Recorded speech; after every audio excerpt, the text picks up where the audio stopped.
thing was I had no emotional money education. I had no idea of how to create the right mindset around money. Now, if I back up a little bit, my family immigrated from a state in India called Punjab, which you can see right here. Yeah! Oh, baby, okay. So if we go back a little bit more, my grandparents actually immigrated from the left side, the west side of Punjab, to the east side of Punjab in 1947. And the reason why is because you can see how there's a little divider there. In 1947, the state of Punjab was severed by the government. And if you were Sikh, which is the religion that I am, and you're on the west side, which is where my family was, you had to either migrate east or you were going to be killed. So my grandparents picked up and left and moved and migrated east. And this wasn't a AC, beautiful journey. This was people are getting killed left and right. All you have is a sword in your hand and the clothes on your back. My grandfather witnessed family members. He saw his uncle get his head chopped open right in front of him. He put him on a horse, and that was the last time he saw him. Ended up on the new side of India, the east side, and then had to figure out how to make it work. He didn't even have shoes on his feet, let alone a place to sleep. Then my parents wanted to leave for an opportunity in a new country. So they came to America with very little money, didn't know the language, didn't know the culture, didn't know the people, didn't know society for a shot at a better life.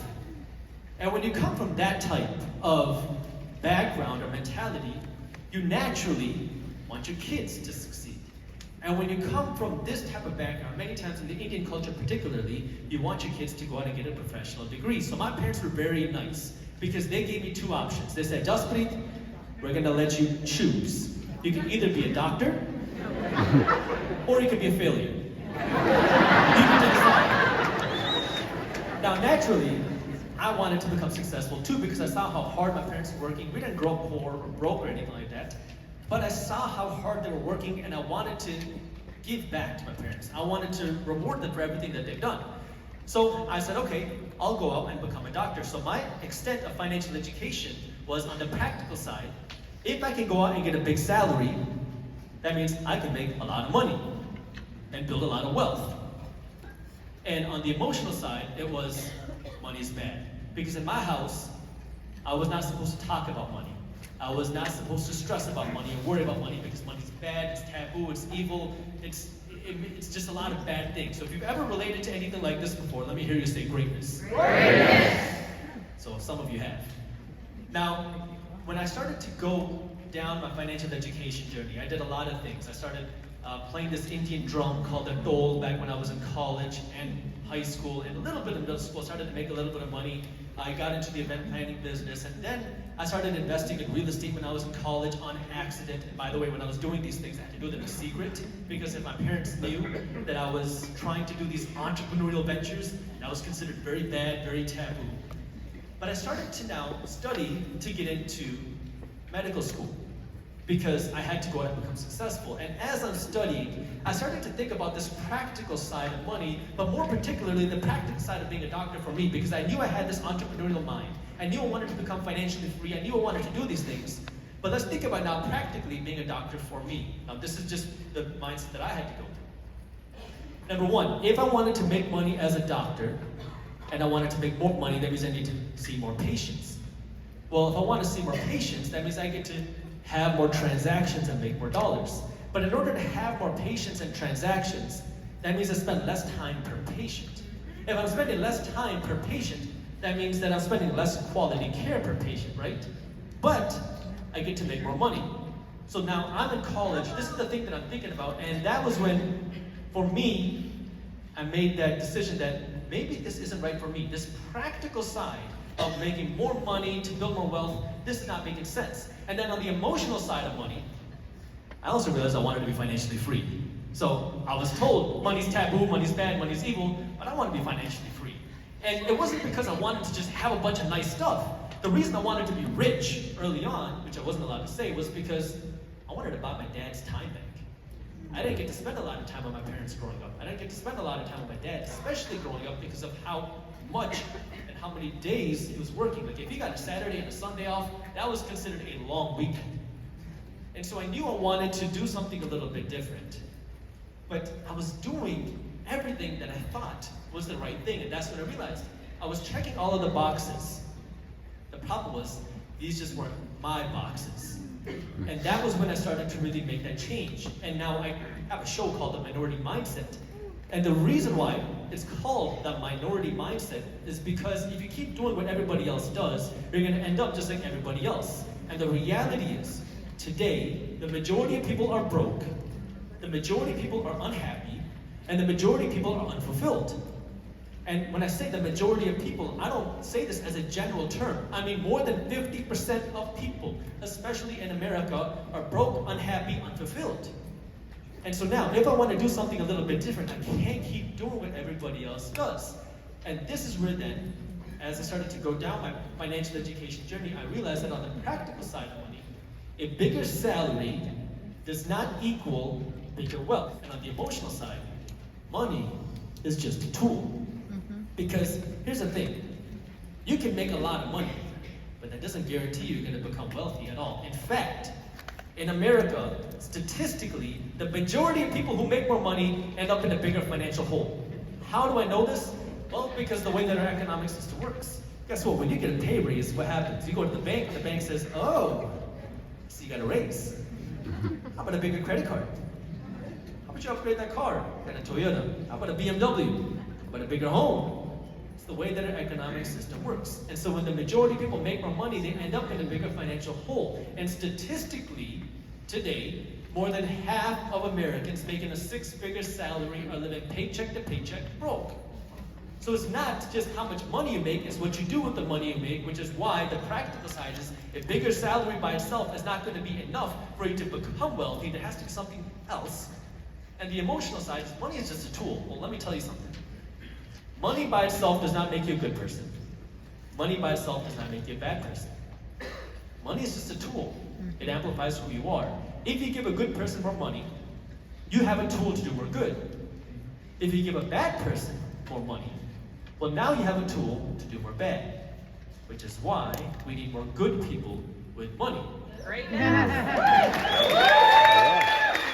in order for you to get that money, you have to know how to attract it. Because at the end of the day, well, guess what? You need money to pay your bills. You can love people as much as you want, but if you've got credit card bills, call up your credit card agent and say, hey, you know what? I'm going to give you a hug instead of paying that bill. You're not going to take it. So you do need money. And this is where the education is so important. But in order to do that, you have to understand how money plays a part in your life. And this is something that, well, was very tough for me to understand and for me to figure out. Because when I went to go figure out, or when I tried to figure out how money played a part in my life, it wasn't something that happened on its own. It kind of happened inorganically. I kind of explained this with a little triangle. You saw it in the video, but I'm going to draw it up here.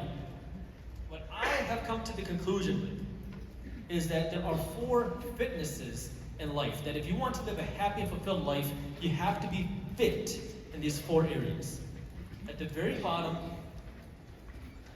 is your physical fitness. And then you have your mental fitness. And then you have your spiritual fitness. And then at the very top, you have your financial fitness.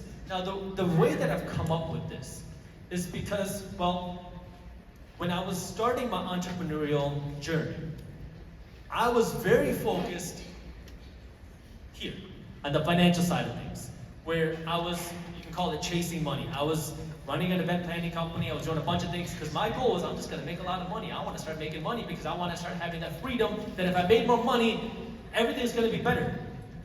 But then an interesting thing happened. I came home from school one day, it was a Friday.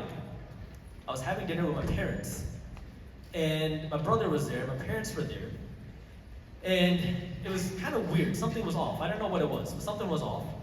And my dad said, you know, do you have any exams next week? He didn't really ask me usually about my exams. I said no. And then he said, well, I need to tell you something. That's when I knew something was wrong. He said, your mom has cancer. And all of a sudden, everything flipped upside down. Now, I didn't care about this. All that I cared about was, I want to make sure my mom gets better. This completely flipped. I went from chasing this to not caring about this overnight, because then all of a sudden I got a reality check on what's important in life. Now, we were very fortunate that my mom was able to catch this early on, and she was able to recover very quickly and become healthy again. That if you are not physically healthy, it doesn't matter how much money you have. It doesn't matter how much cash is in the bank. What you want when you're not physically healthy is to be healthy again. Now, of course, if you have money, it can get you better health care, but you have to make sure you take care of your physical health. Then, you have to take care of your mental health. And for some people, this might be flipped, but they go hand in hand. If you are surrounded by toxic people, toxic environments, toxic things, guess what? Sometimes people assume that if I just make more money, I'm going to be loved. People are going to like me. I'm going to have that happiness that I've been chasing and wanting. But what ends up happening then is, if you get that money, trying to solve this, you're going to end up in a deeper and darker hole. Because what you realize is that that money cannot solve this. See, it's its own individual space. You have to be mentally fit. And so if you're around that toxic stuff, you got to take yourself out of the toxic environment. Third, you got to be spiritually fit. Now, when I say spiritually fit, this does not mean you have to be religious. This means you have to have some sort of sense of purpose. Now, a lot of people talk about go find your purpose. Like it's this easy thing, just go to Google and find my purpose. It doesn't work like that. The way you find your purpose is by you finding what you actually enjoy doing. And the way that you figure that out is by actually going out and doing things and finding what you don't like. And what you also realize is your purpose is going to change. Like my purpose 5 years ago was completely different than what it is today. So you got to understand that if you don't know what your purpose is, it's okay. You know, there's a lot of people talking about find your purpose. It's okay. You just got to go out and try things, and you'll realize, what is this reason for you getting out of bed every day? What is the reason for wanting to go out and achieve? Because when you go out and get money, well, if you don't have a sense of purpose, you're not going to feel fulfilled. But then at the very top, this is where you have the financial fitness. And if you can now have this financial fitness, this is what's going to allow you to live a truly fulfilled and happy life. Because now, guess what? You can do more things to take better care of your physical health. You can go and do all the biohacking and all the stuff that's becoming very popular, which is very expensive, which can help you take care of your physical health. You can do things to help you take care of your mental health. You can do things to help you live your purpose. You can go on to better vacations. You can have the nicer things, because now you have the money to do that. But if you don't have money, the opposite also happens. Because if you don't have money, well, you can become physically unhealthy very quickly. Because if you don't have money, now you can start eating junk. You can get stressed very quickly. You can have a lot of physical issues that are associated with you not having money. If you don't have money, well, that can cause a lot of mental stress. Guess what? Financial issues are one of the leading causes of divorce in America. If you do not have money, you're going to be stressed about paying your bills. You're going to be stressed about taking your wife or your husband on the vacation. You're going to be stressed about taking your kids where they want to go. You're going to be stressed about paying for your kids' college. This keeps shrinking on me. And if you don't have money, well, it's very easy to lose that sense of purpose. And what is your sense of being here? And so in order to live a truly fulfilled and happy life, you got to understand money is just one part of it. But it is important. Because many times now we create this smoke screen around money saying, oh, money's bad, money's evil, money's taboo, don't worry about it. Only those greedy people have money. Well, guess what? You use money every single day, which is why you have to understand how to get that money. So that's the emotional side. So you have to understand how money plays a part in your life, and that is important for you to go out and get money, because the reality is we need more good people with money. Which brings us now to the second part, which is, well, what is the practical side of money? What do you do now to build wealth, especially in a time where incomes are not keeping up with a higher cost of living? Well, let's talk about now, what do you do with your money? Put this here. So the first thing is, everybody has to have some sort of source of income. Whether it's your job, whether it's your business, whether it's something else, you have to have an income source. But what the majority of people do is they live by what I call net zero thinking. I made $1,000, I spend $1,000. I made $2,000, I go out and spend $2,000. You make more money, you spend more money, and this is how the majority of people in America live. It's we work to make everybody else rich. You're working hard to buy the nice things, But when you're working hard to buy the nice things, what you're actually doing is you're working hard to make a banker richer, you're working hard to make Gucci richer, you're working hard to make Louis Vuitton richer, you're working hard to make BMW richer, but you're not making yourself rich when you do any of that. And so when you make money, there's three things that you can do with this money. You can spend it, you can invest it into assets, or you can save it. Now, if you listen to your parents or your grandparents' financial advice on how you become successful, for most people, it is going to be go out and save your money. The problem with that in today's day and age is that's not going to be enough. And if you're just trying to save a little bit of money, you're never going to be able to outsave inflation. You're never going to be able to outsave the growing cost of living. If you spend all of your money, you're never going to have a chance to go out and build any real wealth because you're just working to make everybody else rich. And so what I want you to do now is when you go out and make money, I don't care if it's from your job or your business, it does not matter. When I get paid, I have a business that I run. I get paid a salary. When I get paid the salary, that money goes right here into my investments, into my assets, which then pay me with some sort of cash flow. I like investing for cash flow. Now, what is this investment that you can buy? Well, if you've heard people say you have to go out and buy real estate to become successful, let me hear you say greatness. Greatness. If you've heard people say you have to go out and buy stocks to become successful, let me hear you say greatness. Greatness. The people that are saying you have to buy real estate are selling you a course. The people that are saying you have to buy stocks are selling you a course. Here's the thing. You can become successful by really buying whatever assets that you want. It could be stocks, it could be investing in other people's businesses, it could be investing in your businesses. I love investing in real estate. I love investing in stocks. I love investing in my own business. I like investing in startups. But the key is you have to use your hard-earned money to make yourself rich. And the way that you do that is by buying these assets. Now again, it really doesn't matter which one it is. When people say, well, you have to do it in real estate, well, guess what? Some people have become extremely successful, extremely rich, extremely wealthy by investing their money in stocks and never touching real estate. The people that say you have to invest in stocks and not real estate's risky, some people have become extremely wealthy investing in real estate and never touching stocks. But the key is, you want to take your hard-earned money and use your hard-earned money to make yourself rich before you make other people rich. Your savings are there to protect you against an emergency. It's not there to make you rich. So you want to take this money, go out and buy these assets, and what you're going to realize is maybe one's better for you. Maybe you like real estate. Maybe you hate real estate. I started off 100% in real estate because, well, I started investing in real estate back in 2011. That was at the bottom of the 2008 crash when real estate prices were at rock bottom. Since then, I started investing in stocks, and I started investing in startups, and I started investing in physical gold. I've invested in cryptocurrency. But the end of the day is you got to figure out what's right for you. And this is where you need to be investing time in your financial education journey. And if you feel like the thing that's holding you back from becoming financially successful is your mindset, well, you have some of the best resources in the world here.